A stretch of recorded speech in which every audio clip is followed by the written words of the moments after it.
Today's Morning Minute, right to be a child of God.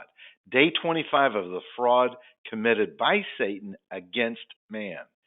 And Merriam-Webster defines fraud as follows: intentional perversion of truth in order to induce another to part with something of value or to surrender a legal right.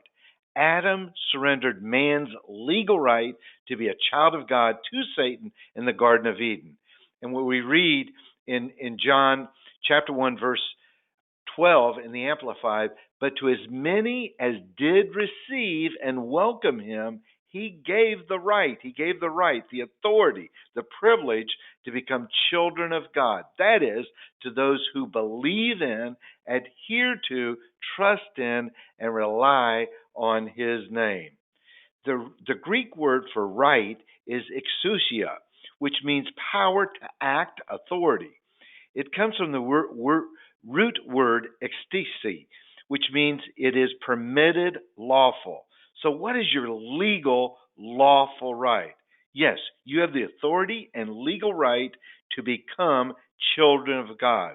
Recognize that the right is not earned, it is given. How do you exercise this right to become a child of God? And we read in John 1:12 again to get the answer. And what we read, but to as many as did receive,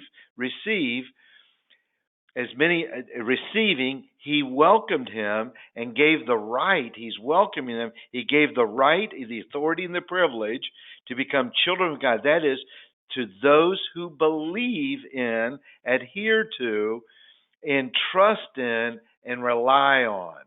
So it's receiving, welcoming, believing, adhering, trusting, and relying. The name of Jesus is above every name. You're exercising your right to receive your pardon from the curse, judgment, condemnation, sickness, disease, shame, sin, and guilt. Your payment was and is made in the name of Jesus through his blood on the cross. You can receive your right and privileges in Jesus' name by trusting in the finished, complete work of God's amazing love on the cross to redeem mankind from the fall. God reconciled mankind to be in righteous standing before God, just as if you had never sinned.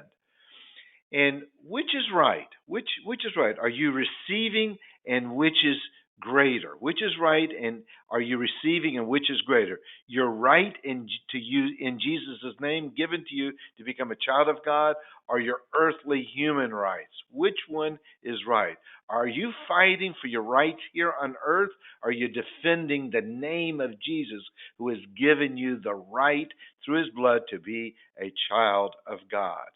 Receive your right in Jesus' name.